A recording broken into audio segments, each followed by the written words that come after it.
Hi friends, welcome my another new vlog. তো দেখতেই পাচ্ছ আমরা মেট্রোর এখানে দাঁড়িয়ে আছি। মাস্টারদা সূর্য সেন, বিশাল ভিড় হয়েছিল। তো এই দিদিটার সঙ্গে দেখা হয়ে গেছিলো। তো আমরা ঘুরতে গেছিলাম রবীন্দ্র সদন। দুপুরবেলা মা আর আমি বেরিয়েছিলাম।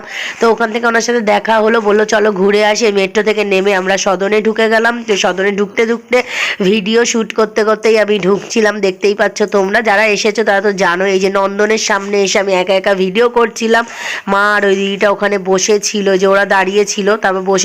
আমি ঘুরে ঘুরে ভিডিও কয়েকটা করে নিলাম, যে দেখতেই পাচ্ছ এখানে। তারপরে একটা ডগির সঙ্গে দেখা হলো, গোলু মোলু, কিউট ডগি। তো ওকে আদর করলাম, তারপর ও পালিয়ে গেল, আর ধরা গেল না ওকে।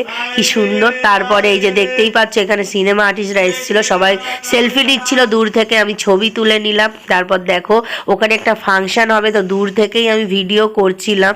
তো দেখো মা আর ওই দিদিটা দাঁড়িয়ে আছে, ছবি তুললাম। তারপর একটু ক্লোজে গিয়ে ওখানকার ফাংশনটা তুলছিলাম, যেটা ছিল ওখানে বাউল উৎসব বলে। তারপর আমরা বেরিয়ে এলাম ওখান থেকে। তো রাস্তাটার ভিডিও করলাম, দারুণ লাগছিল। তারপর একটা আইসক্রিম দোকানে আমরা চলে এলাম, দেখতেই পাচ্ছ তোমরা। তো আইসক্রিমটা মা খেলো, আমি খেলাম না, কারণ ঠান্ডা লেগেছে বলে আমি আর আইসক্রিম নিইনি। মা 2 in 1 আইসক্রিম, ওই দিদিটা মোমো দোকানের সামনে বসেছিল।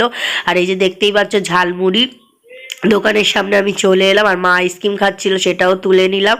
তারপরে দাঁড়িয়েছিলাম, দাঁড়িয়ে দাঁড়িয়ে বোর ফিল হচ্ছিল, তাই ভাবলাম তুলে নিই কটা ভিডিও।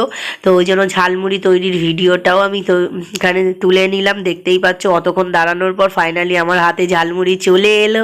আমি খেয়ে নিলাম। তেঁতুল ছাড়া ছিল, কারণ তেঁতুল আমি খাই না, কারণ আমার ওষুধ চলছে হোমিওপ্যাথি। তারপরে বেরোনোর পথে আমরা দেখলাম এই যে কি সুন্দরভাবে ইনি আঁকছে, দেখো খুব সুন্দর করে আঁকছে। আর এখানে অনেকেই দেখো ওনার ড্রয়িংয়ের জন্য ওখানে টাকাও দিয়েছে। তো আমিও কিছু দিয়ে দিলাম যেটুকু পেরেছিলাম। তো উনি ড্রয়িং করছিল। তারপর দেখো আমি আবার সদনে আমরা চলে এলাম, এসে একটু বসলাম, ভিডিও শ্যুট করলাম। তো এই যে দিদিটার সাথে ভিডিও শ্যুট করলাম, ইনিও ধামের এক ভক্ত। তো এনার সাথে হঠাৎই দেখা হতে সবাই মিলে ঘুরতে গেছিলাম, কালকের দিনটা এইভাবে কাটিয়েছিলাম। তারপরে দেখো ফেরার পথে আমরা বাদাম কিনে নিলাম। বাদাম খেতে খেতে আমি মেট্রোর কাছে চলে এলাম। তো মেট্রোরও ভিউটা আমি দিচ্ছিলাম ওখানে দাঁড়িয়ে দাঁড়িয়ে। আমাদের এদিকে তখন মেট্রো আসেনি, অপোজিট সাইডের মেট্রোটা তুলছিলাম, দেখতেই পাচ্ছ। তারপরে আমরা এই যে বাসরণী মাস্টারদা সূর্য সেনে নেমে গেলাম। মা একটা রুটি নিল আর মিষ্টি দই খেলাম। আর এই যে বাড়ি চলে এলাম, র্যাম্বো অপেক্ষা করছিল। তারপরে আমি আর র্যাম্বো মিলে মোমো খেতে বসে গেলাম, দেখতেই পাচ্ছ। তো এই যে মোমো ওকেও খাইয়ে দিচ্ছি একটু একটু করে, আমিও খাচ্ছি, কারণ ও খেতে খুব ভালোবাসে। এইভাবেই কাটালাম। কেমন লাগলো